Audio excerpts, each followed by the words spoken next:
윤석열 대통령 당선인이 오늘 대통령 집무실을 용산 국방부 청사로 이전하겠다고 발표했습니다. 비용과 안보 문제가 제기되는 가운데 이 당선인이 직접 논란이 되는 부분을 해명하며 정면 돌파 의지를 밝혔는데요. 당장 민주당 측이 졸속 이전 추진이라고 반발하고 나서면서 이전 과정에서 논란이 예상됩니다. 관련 정치권 소식 두 분과 함께 정리해 보겠습니다. 배종호 세한대 교수, 서성교 건국대 특임 교수 나와 계십니다. 어서 오세요. 안녕하세요. 네, 당선 후에 가장 먼저 떠오른 이슈, 바로 청와대 이전인데요. 오늘 윤석열 당선인이 기자회견에서 관련 계획을 직접 설명했습니다. 화면 먼저 보고 직접 오겠습니다.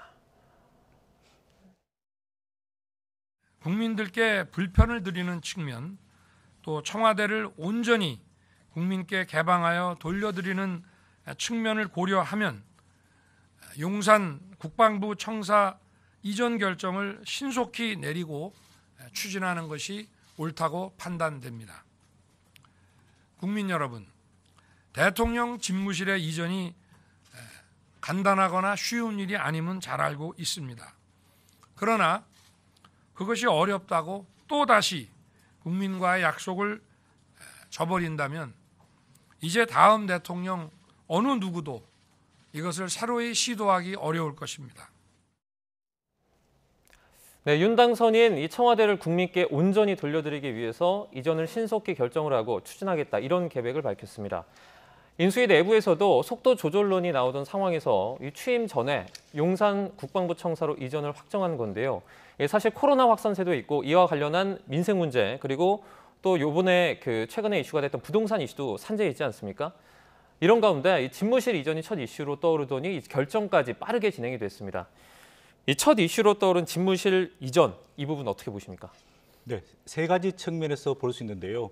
윤석열 당선인이 그동안 대선 과정에서 청와대를 국민에게 들려드리고 광화문에서 국민과 직접 소통하는 기회를 갖겠다고 약속했지 않습니까? 네. 그래서 기존의 제왕적 대통령을 벗어나서 국민과 수평적으로 소통하겠다, 이렇게 약속을 했기 때문에 네. 그 약속을 반드시 지키겠다. 이런 약속의 다짐이고 실천이라고 볼 수 있고요. 네.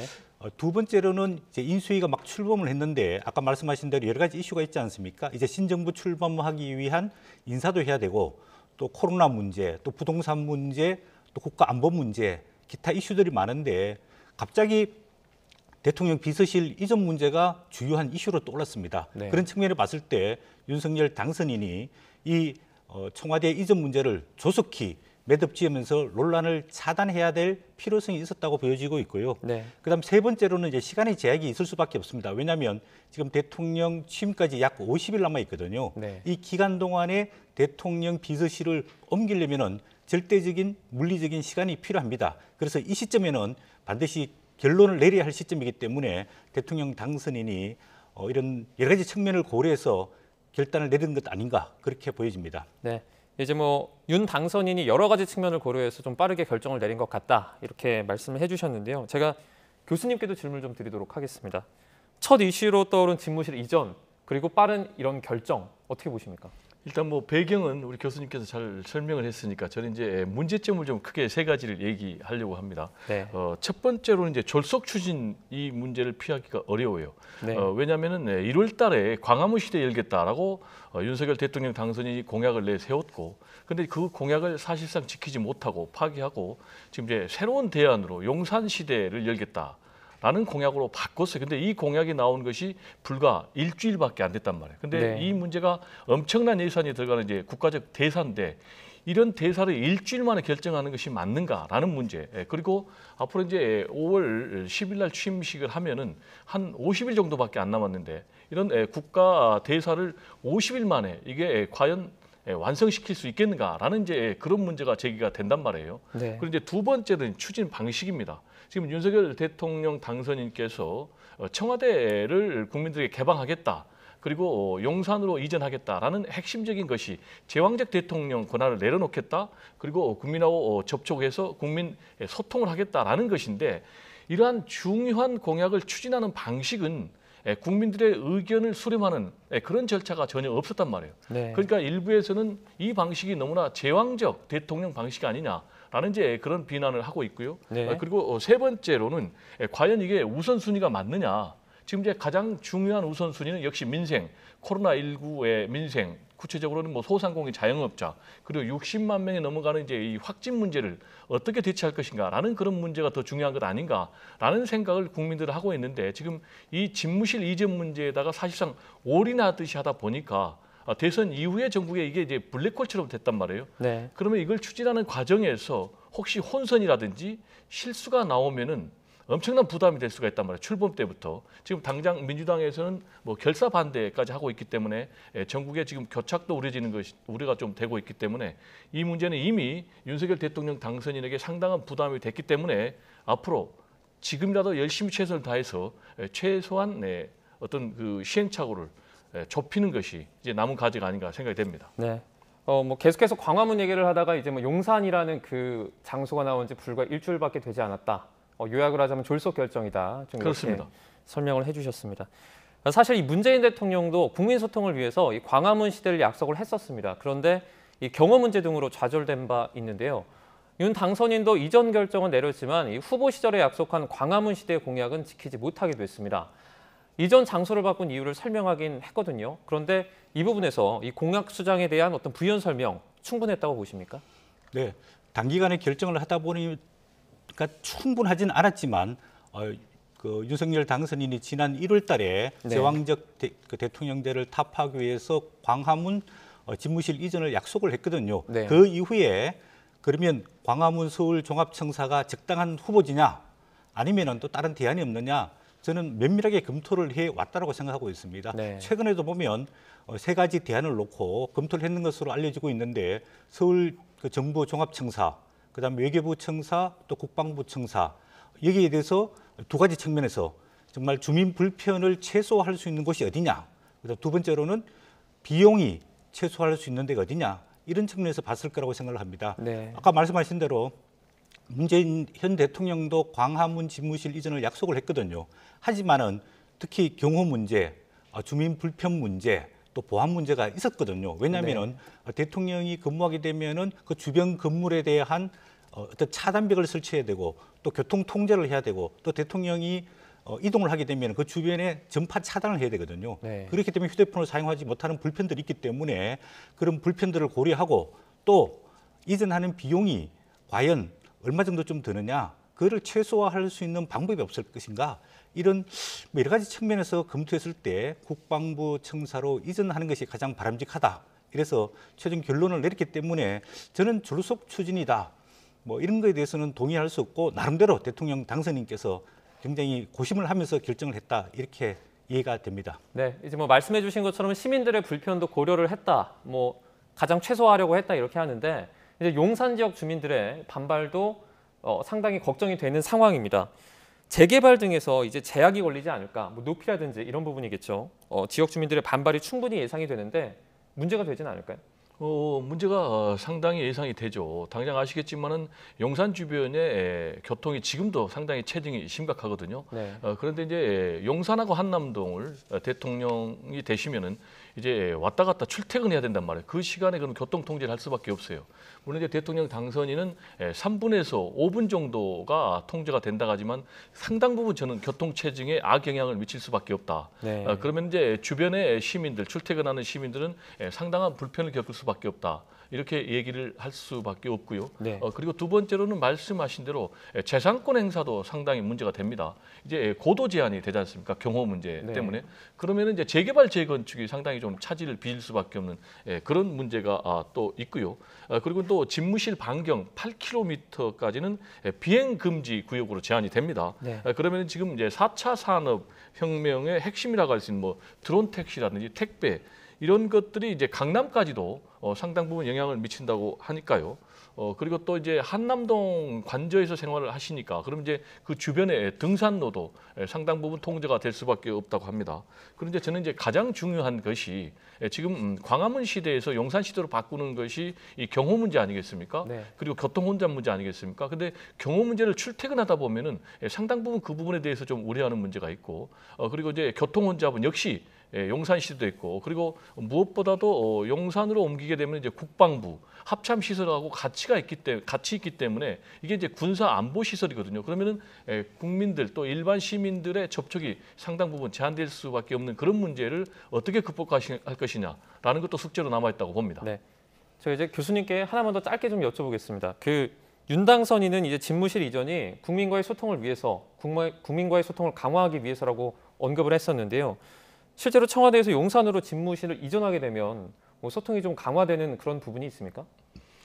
저는 그 부분 아까 말씀드린 대로 군사 안보 시설이니까 오히려 네. 일반 시민들 접근이 통제가 되니까 그 부분은 좀 뭐 플러스가 되지 않을 것 같고요. 네.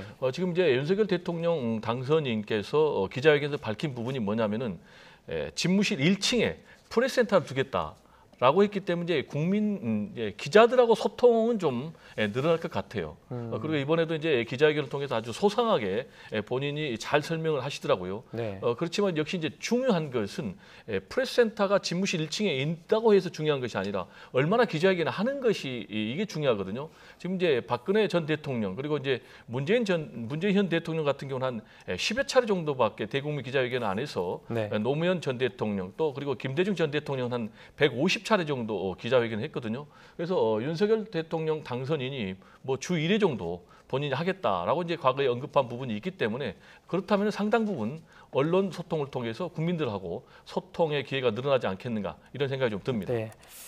이제 뭐 국민의힘 내에서도 이런 말이 나왔습니다. 건물이 아니라 사람이 문제다 이런 또 지적이 나오기도 했는데요. 뭐 홍준표 의원이 자신의 온라인 정치 플랫폼에서 이렇게 대답을 한 부분을 인용을 한 것 같습니다. 그러니까 장소가 아니라 사람이 달라져야 한다 이런 의도 같은데 어떻게 보십니까? 저는 뭐 둘 다 중요하다고 생각이 듭니다. 현 청와대는 대통령 집무실과 비서동이 굉장히 떨어져 있습니다. 그래서 네. 대통령과 보좌진 간의 소통도 굉장히 어렵습니다. 그다음에 두 번째로 아까 교수님 말씀하셨지만 현 청와대는 대통령 그 집무실과 기자들이 언론인들이 출입하는 춘추관도 거리가 굉장히 떨어져 있습니다. 그래서 대통령이 직접 언론인과 접촉할 기회가 거의 없습니다. 대부분 대변인이나 홍보수석을 통해서 발표를 하게 되어 있습니다. 또 청와대 근처에 가기 위해서는 여러 단계의 경비를 또 거쳐야 됩니다. 그렇기 네. 때문에 일반 국민들이 청와대 근처에 가기가 굉장히 어렵습니다. 이런 문제점들이 있기 때문에 윤석열 당선인이 이런 이야기를 했습니다. 공간의 의식을 지배할 수 있다. 굉장히 중요한 말인데요. 만약에 이번에 용산으로 이제 대통령 집무실로 이전하게 되면 네. 첫 번째로 대통령과 보좌진들이 한 건물에서 같이 근무를 하게 됩니다.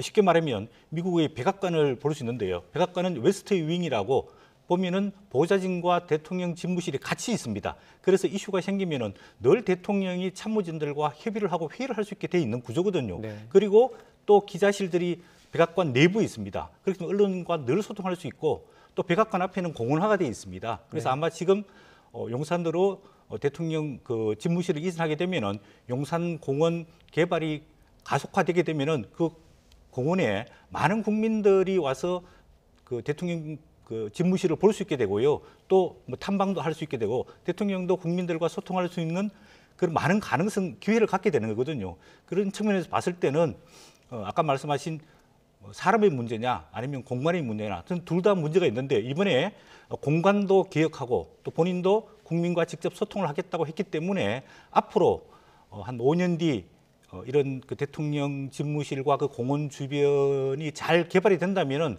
앞으로 새로운 역사적인 상징이 되지 않을까 저는 그렇게 보고 있습니다. 네. 이제 뭐 교수님 말씀을 들어보니까 마치 좀 백악관을 조금 벤치마킹하는 부분이 있는 것 같이 그렇게 들리기도 합니다. 자, 그런데 이제 집무실 이전까지 넘어야 할 산이 많습니다. 그 중에 하나가 비용인데요. 뭐 대체 얼마가 드느냐, 이 정도의 비용을 들일 가치가 있느냐, 이 부분이 관건인 것 같습니다. 당선인 측과 여당이 예상하는 이 비용의 격차가 상당한데요. 먼저 양측의 입장부터 듣고 오시죠. 국방부를 합참 건물로 지금 이전을 하는데 이사 비용과 또 리모델링을 좀 해야 되기 때문에 거기 들어가는 예산을 이거 전부 기재부에서 뽑아가지고 받은 겁니다. 1조 원대에 이를 것이라는 비용 문제에 대해서도 명확한 해명이 없습니다. 무엇보다 이렇게 서두르는 이유를 명확히 알 수 없습니다. 이 윤 당선인은 건물을 새로 지을 필요가 없는 만큼 적은 비용으로 이전이 가능하다고 밝혔습니다. 496억 원을 예비비로 신청할 것이라고 했는데요. 하지만 민주당이 추상한 비용은 1조 원에 달하거든요. 교수님, 이렇게 차이가 나는 이유가 뭡니까? 뭐 한쪽에서는 비용이 너무 많이 들면은 네. 일방적으로 추진한 것에 대한 정당성이 좀 떨어지지 않습니까? 네. 그리고 또 반대하는 쪽에서는 비용이 이렇게 많이 드는데 일방적으로 국민 의사를 묻지 않고 추진할 수 있느냐라는 이제 그런 문제 제기를 하다 보니까 네. 추계가 너무 큰 차이가 납니다. 뭐 네. 적게 잡아도 10배 이상 차이가 나거든요. 네, 한 20배 정도 차이가 나는 것 같아요. 그렇습니다. 지금 네. 윤석열 대통령 당선인이 밝힌 것은 뭐 496억, 한 500억 정도 됩니다. 네. 보니까 한 4가지를 근거를 밝혔더라고요. 기재부에서 뽑아오라고 했다 하면서 밝혔는데, 첫 번째는 이제 대통령 집무실 꾸리는 리모델링 비용이 252억, 그리고 두 번째로는 국방부의 이전 문제 합창 청사로 이게 이제 118억, 그리고 경호처 이사 비용이 99억, 네. 그리고 한남동 공관 관저 리모델링 비용이 25억, 이렇게 해가지고 이제 496억인데 네. 이건 제가 볼 때 이제 단순 이전 비용만 들어간 것이고, 여객과 관련해서 뭐 국방부 청사를 신축을 안 한다 하지만은 네. 결과적으로 이제 제가 볼 때는 뭐 신축할 수밖에 없을 것 같고요. 지금 뿔뿔이 흩어지니까요. 그리고 두 번째로 이제 방호 시설을 재건축을 해야 됩니다. 그리고 전산망 이전 비용이 들어갑니다. 이 부분과 관련해서 이제 국방부가 인수위에 보고한 것에 따르면 이제 5천억입니다. 네. 그리고 민주당 출신 사성 장군이 있거든요. 김병주 의원, 이분 같은 경우는 무려 1조 원 이상을 얘기를 했단 말이에요. 네. 그래서 이제 이렇게 큰 격차가 나는데 결국에는 뭐 공원화 문제라든지 또 신축 문제라든지 이렇게 되면은 1조 원이 훨씬 넘은 쪽으로 갈 수밖에 없고, 그리고 이 문제가 윤석열 대통령 당선인이 옮기고 그 다음 대통령이 또 다른 데로 옮기고 이런 문제는 아니지 않습니까? 네. 국가의 한 틀을 잡는 것인데, 지금 이제 미국의 백악관 같은 경우는 1800년대에 들어와가지고 지금 200년 넘게 있는 거거든요. 따라서 이런 국가의 큰 기틀을 잡는 것이 좀 의견 수렴 과정이 있었으면 하는 그런 아쉬움이 있습니다. 네. 저희가 조금 전에 그래픽으로도 조금 보여드렸는데요. 단순히 보기만 해도 한 20배 이상 차이가 나는 것 같습니다. 어느 쪽의 의견, 그러니까 이제 어느 쪽에서 집계한 비용이 교수님에게 질문을 드리자면 조금 더 실제 이사 비용이 좀 가깝다고 생각을 하시는지. 저는 윤석열 당선인이 오늘 496억이라고 발표를 했는데요. 네네. 저는 이 액수가 그냥 나온 게 아니고 행정안전부와 또 우리 국고를 담당하고 있는 기재부와 충분한 협의와 절차를 거친 다음에 496억이 나왔기 때문에 이게 현실적으로 좀 타당성이 있지 않는가 그렇게 보여집니다. 우리가 보통 이제 이전 비용 이야기할 때는 직접적인 비용과 간접적인 비용이 있습니다. 그래서 오늘 윤 당선인께서 발표하신 것은 직접적인 비용이라고 보여지고 있고요. 만약에 추가로 더 뭐 건물을 짓거나 또는 추가로 더 보완해야 할 시설이나 장비가 있으면은 여기 조금 더 들지 않을까? 저는 그렇게 일단 생각을 해보고 있습니다. 네. 이제 뭐 최입의 민주당 비대위원 같은 경우에는요, 또 이렇게 말했습니다. 청와대 이전이 인수위의 업무가 아니다. 따라서 이전 비용은 인수위 예산에 포함된 게 아니다, 이렇게 언급을 하기도 했는데요. 결국에는 추경 편성을 해야 한다는 건데 이 부분은 어떻게 평가하십니까? 그 부분은 좀 논란의 여지가 있어요. 네. 당장 이게 이제 법적인 근거가 없다라고 최입의 전 의원 같은 경우는 얘기를 하고 있거든요. 네. 법적인 근거가 없다라고 하는 이유는 이제 인수위법에 따르면은 인수위의 업무가 크게 4가지가 있습니다. 뭐 취임 준비, 뭐 기조 문제 또는 뭐 국무총리, 국무위원 인선과 관련된 검증 문제. 네. 그러나 이제 5번째 항목에 보면은 그밖에 대통령직 인수에 필요한 사항, 이 부분이 있기 때문에 인수위 측에서는 이 근거에 따라서 우리는 할 수 있는 문제다라고 얘기를 하고 있기 때문에 그렇습니다. 네. 그래서 이건 이제 논란의 여지가 있고요. 그리고 두 번째로 예산과 관련해서 이거는 추경으로 따로 해야 된다라고 이제 최입의 전 의원이 얘기하지만은 인수위 측에서는 아니다. 예비비를 통하면 충분히 할 수 있다라고 얘기를 하고 있거든요. 지금 이제 기재부의 유권 해석은 예비비로 할 수가 있다라는 이제 그런 유권 해석이 내려졌어요. 네. 그럼 이제 예비비는 앞으로 어떻게 해야 되느냐? 기재부가 심사해가지고 국무회의에서 의결해가지고 문재인 현 대통령이 승인해줘야 되거든요. 이 얘기는 지금 뭐냐면 문재인 현 대통령이 승인을 안 해주면 네. 예비비를 쓸 수가 없게 되는 거예요. 네. 그러면은 취임식이 예정대로 안 되는 거예요. 그래서 이제 문재인 대통령하고 빨리 회동해가지고 문재인 대통령의 협조를 받아야 되는데 네. 과연 이제 뭐 사면 문제 그리고 인사 문제 여기에다가 지금 청와대 집무실 이전 문제까지 있어가지고 회동이 과연 쉽게 잡힐지, 그리고 회동에서 문재인 대통령이 쉽게 동의해 줄지, 이런 부분이 좀 앞으로 지켜볼 대목입니다. 네. 이제 뭐 국민의힘 내에서도 코로나로 피해가 이 심각한 상황에서 청와대 이전을 먼저 추진하는 게 적절하지 않다, 이런 지적도 있었는데요. 윤당 선인은 일할 공간을 마련하는 것도 민생 업무를 위해서 시급하다고 밝혔습니다. 그러니까 집무실 이전과 민생 업무를 이렇게 연관을 지은 건데요. 지적에 대한 좀 적절한 대답이 됐을까요? 네. 아무래도 대통령이 취임하고 집무실이 빨리 정비가 되고 보좌진이 갖추어져야지 대통령으로서 역할을 하면서 민생 문제를 해결할 수 있지 않겠습니까? 네. 그런 측면을 봤을 때는 오늘은 뭐 아무래도 윤석열 당선인의 확실한 결단이 있었다, 저는 그렇게 보여지고 있습니다. 네. 그동안에 뭐 야당 또 여당 일부에서도 속도 조절론이 있었습니다. 두 가지였는데요. 하나는 아까 교수님께서 말씀하셨지만 대통령 집무실 이전은 역사적인 과업이기 때문에 네. 조급하게 이전하면 안 된다, 성급하게 추진하면 안 된다, 주도금 면밀하게 검토를 하고 완벽한 준비를 갖춘 이후에 해야 된다, 그런 게 하나의 주장이 있었고요. 또 아까 말씀드린 두 번째로는 지금 민생 문제가 시급한데 이거 대통령 집무실 이전하는 게 왜 중요한 우선순위가 돼야 되느냐, 그런 비판론이 있었습니다. 그런데 만약에 오늘 윤 당선인이 결정을 안 했다면은 가부간에 대한 논란이 더 되면서 국민적 혼란이 저는 더 가중됐을 거라고 봅니다. 네. 그런 측면에서 조기의 결정은 잘 한 것이라고 보여지고 있고요. 이제 네. 앞으로 과제는 이 대통령 집무실 이전뿐만 아니라 언론인과의 소통 문제, 또 보좌진과의 소통 문제, 또 대국민과의 소통을 하기 위한 마스터 플랜을 더 좀 구체적으로 잘 짜서 앞으로 5년 뒤에, 10년 뒤에 정말 대통령 집무실이 국민 속에서 민심을 경청하고 민심에 따라서 국정 운영할 수 있는 그런 기회가 됐으면 좋겠다, 그렇게 기대해 봅니다. 네. 이제 윤석열 당선인은 5월 10일 취임식 직후에 용산 집무실에서 업무를 보겠다는 계획입니다. 민주당에서는 국방부와 합참 이전에 따른 안보 공백 우려를 제기하고 있는데요. 화면 함께 보시죠. 북한의 잇따른 도발로 군사적 긴장감이 높아지고 있습니다. 이런 시기에 이전에만 2, 3년이 소요될 것으로 전망되는 핵심 시설을 하루아침에 폐기하면 구멍 뚫린 국가 방위는 누가 책임진다는 것입니까? 안보 공백이 없다는 윤 당선인의 주장은 한마디로 거짓말입니다.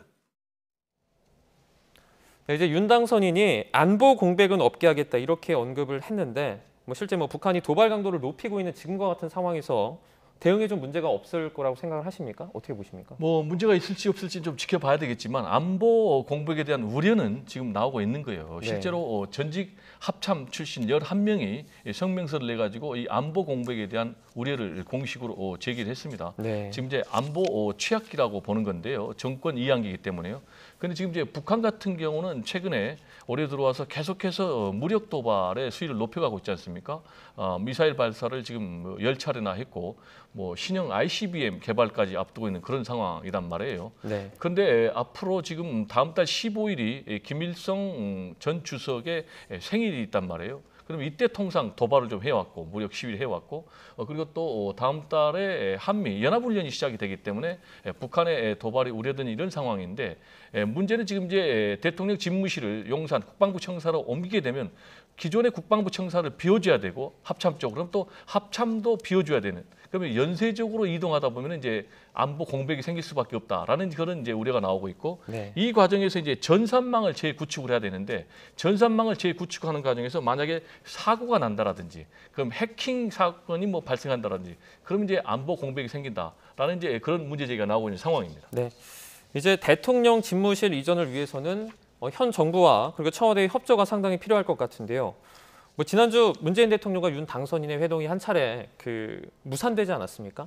조금 전에 교수님이 말씀해 주셨지만 또 예비비를 쓰기 위해서는 문재인 대통령과 만나서 또 협의도 해야 될 것 같고 차질 없는 청와대 이전을 위해서라도 좀 빨리 만나야 할 것 같은데 이 부분은 어떻게 보십니까? 네, 아무래도 이제 이번 주에는 회동을 하지 않을까 예상해 볼 수 있겠습니다. 왜냐하면 현 문재인 대통령도 만나고 싶다, 조건 없이 만나고 싶다 이런 의지를 밝혔고요. 네. 그다음에 윤석열 당선인도 빨리 만나서 가지고 협의하겠다 이렇게 의지를 밝혔기 때문에 실무 협의가 이루어지고 있고 이번 주에는 이루어지지 않을까 이렇게 보여지고 있습니다. 네. 아까 교수님께서 말씀하셨다시피 이제 세 가지 큰 이슈가 있습니다. 첫 번째로는 대통령 집무실 이전을 위한 예비비의 국무회의 통과 문제, 이거는 지금 문재인 대통령의 협조가 굉장히 필요한 부분이고요. 네. 두 번째로는 이제 현 정부 대통령이 가지고 있는 인사권 문제, 이 문제에 대해서 윤석열 당선인과 어떻게 협조해서 차기 정부가 들어섰을 때 원만하게 국정 운영을 할 것인가, 이제 이 부분에 대한 협의가 필요하고요.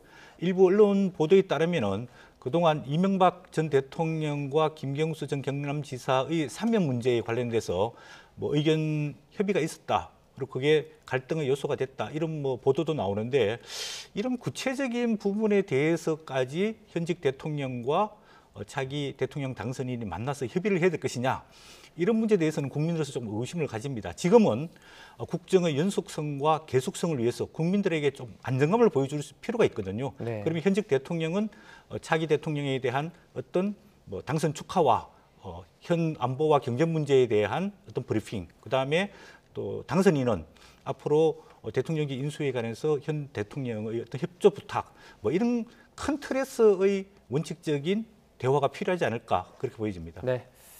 네, 대선 패배 이후에 체제 정비에 나선 민주당 소식도 살펴보도록 하겠습니다. 윤호중 비대위 체제로 전환한 민주당은 이번 목요일 이 차기 원내 사령탑을 선출합니다. 교황 선출 방식이죠. 콘클라베 방식으로 내부의 분열을 최소화하겠다는 계획인데, 이 부분은 적절해 보이십니까? 뭐 불가피한 선택이 아닌가 이렇게 생각이 됩니다. 네. 뭐 0.7% 포인트 차로 졌든 뭐 0.007 포인트로 졌든 패배한 거는 맞지 않습니까? 그럼 네. 이제 반성과 자숙, 그리고 쇄신의 모습을 보여줘야 되는데, 원내대표를 선출한다고 그래가지고 또 계파 대결 양상으로 가면은 국민들 보기에는 굉장히 벌성사나운 모습이기 때문에 지금 콘클라베 교황 선출 방식으로 했거든요. 네. 잘 아시겠지만 교황 선출 방식은 입후보 절차가 없습니다. 따라서 이제 172명의 민주당 국회의원들이 자기들이 가장 이상적이다라는 이제 후보를 써내는 것이죠. 그렇게 해서 이제 최종적으로 1차에 없으면 2차, 2차에 없으면 3차에서 최종 선출하는 이제 그런 방식인데, 이렇게 되면 아무래도 계파 대결이 노골화되지 않고 또 수면 위로 올라오지 않기 때문에 좀 조용한 그런 선거, 잡음 없는 선거가 이루어지는 것이 아닌가 이렇게 생각이 되고, 실제로 지금의 민주당의 원내대표 선출 진행 양상을 보면은 잡음이 없는 상황입니다. 네. 네, 그러면 이번에 뭐 윤호중 비대위원장은 당내 사퇴 요구를 일축하고 정면 돌파를 선택한 상황입니다. 비대위원장직을 성실히 수행해서 어떤 당의 쇄신을 완수하겠다, 이런 입장인데요. 원내대표 결과에 따라서 이제 윤호중 비대위원장에 대한 어떤 책임론이 다시 불거질 수도 있다는 관측도 있습니다. 이 부분은 어떻게 보십니까? 네, 아무래도 책임론을 이제 지나간 것 아닌가 이렇게 보여지고 있고요. 네. 윤호중 전 원내대표를 비대위원장으로 선출한 것은 근소한 차로 대선에서 패배했기 때문에 일단은 당내 안정화가 필요하다. 그래서 윤호중 전 원내대표를 비대위원장으로 선출해서 당의 안정화를 기하고 있다고 보여지고 있고요. 오늘 이제 기자회견을 하면서 민주당의 혁신, 뭐 정치개혁과 언론개혁, 검찰개혁, 그다음에 또 민생 현안을 열심히 다루겠다, 또 대장동 특검 관찰하겠다, 뭐 이런 이야기들을 많이 했는데, 이제 새로 선출될 원내대표와 함께 제일 관건은 6월 1일 지방선거지 않겠습니까? 만약에 민주당이 야당으로서 전열을 정비하고 지방선거에서 어느 정도 성과를 낸다면은 국정 운영의 주도권을 가질 거고, 만약에 수습을 하지 못하고 현 여당에게 지방선거를 패배한다면 윤호중 비대위원장도 그 책임에서 벗어날 수 없지 않을까, 이런 측면이 들고요. 이제 신임 대통령이 출범하게 되면 야당의 비상대책위원장과 또 원내대표가 이 정권과 어떤 관계를 설정할 거냐, 이게 굉장히 중요하거든요. 왜냐하면은 아까 교수님 말씀하셨지만 지금 야당이 172석을 갖고 있습니다. 네. 국민의힘은 다 합쳐도 지금 113석 정도밖에 안 되거든요. 모든 입법과 예산은 국회를 통과해야 되는데 국회의 모든 권한을 야당이 갖고 있기 때문에 이 야당이 어떤 포지션을 정하느냐에 따라 가지고 대한민국 지금 국정 운영이 어떤 방향으로 갈 거냐, 굉장히 중요한 뭐 갈림길로 있다고 보여집니다. 네.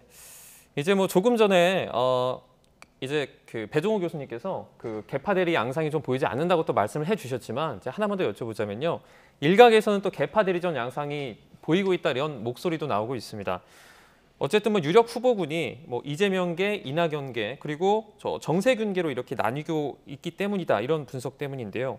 그러니까 당내 역학 구도가 바뀔 수도 있는 상황인데, 이 부분은 어떻게 보십니까? 제가 이제 민주당 내부 사정은 잘 모르겠지만 언론 보도를 보면 아마 네. 양강 체제인 것 같습니다. 네. 박홍근 삼선 의원인데요, 서울 출신입니다. 이재명계라고 알려져 있고요. 그 다음에 박광훈 이제 삼선 의원인데 경기도 수원 출신입니다. 이낙연계라고 알려지고 있고 양 후보가 조금 여당에 대한 포지션이 조금 다른데요. 박홍근 이제 의원은 좀 여당에 대한 대강경론자 그런 입장을 취하고 있는 것 같이 보여지고 있고 네. 박광훈 의원은 좀 협상파 내지는 대화파 이렇게 보여지고 있는데 어느 쪽이 원내대표에 선출되느냐에 따라서 여당과의 관계 또 야당 내부의 어떤 권력 구조 이런 것들이 상당히 변화가 예상되고 있습니다. 네. 일단 뭐 짧게 시간이 별로 없어서 질문 하나만 더 드리도록 하겠습니다. 민주당 일각에서는 이재명 후보의 역할론이 계속해서 제기되고 있습니다. 그러니까 언제쯤 등장을 해야 하느냐, 어떻게 등장을 해야 하느냐 이 부분을 가지고 현재 계속 논란 중인데 교수님께서 생각하실 때는 언제쯤 어떤 방식으로 등장할 거라고 좀 보십니까? 네, 이재명 전 후보의 이제 선택지는 세 가지가 있어요. 당장 6월 지방선거에 비대위원장 맡아서 전면에 등장하는 방법 하나 있고, 네. 두 번째로는 이제 8월 전당대회에서 당 대표 도전해서 당권 잡고 다시 등판하는 방법 하나 있고, 마지막으로 이제 2024년 총선을 통해서 정치의 중심에 들어오는 방법이 있는데, 일단 뭐 비대위원장을 하라라는 이제 김두관 의원의 강력한 요구도 있지만 패배한 입장에서 6월 지방선거에 진두지휘를 맡는다라는 것은 자숙의 거리하고는 멀고요. 네. 그래서 이런 선택은 하기 좀 어렵다고 봅니다. 물론 이제 조력은 할 수 있습니다. 그리고 이제 2024년에 총선 때 다시 정치의 중심에 들어온다라면 이제 공백이 너무 기니까 역시 이제 8월 전당대회 때 당권을 잡아서 당내 세력 기반에서 문재인 전 대통령처럼 다시 도전해서 자신의 정치의 미래를 설계하는 그런 선택을 하지 않을까 이렇게 생각이 됩니다. 네, 알겠습니다. 여기까지 듣겠습니다. 배종호 세한대 교수, 서성교 건국대 특임 교수와 정치권 소식 자세히 살펴봤습니다. 두 분 모두 오늘 고맙습니다. 네, 감사합니다.